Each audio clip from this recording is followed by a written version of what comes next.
2, 1, 2, 3, 4.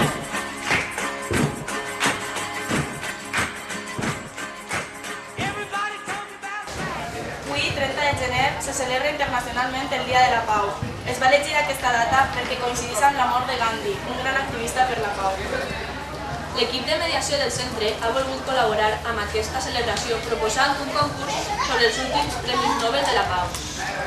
L'alumnat de quart, des de l'assignatura de Valencià, també ha participat amb l'elaboració d'uns eslògans que tots podien votar. Ara procedirem a l'entrega dels premis d'aquests dos concursos. Si amb aquest treball hem ajudat a millorar la convivència en el centre i a fomentar la cultura de la pau, estarem molt satisfets. Gràcies.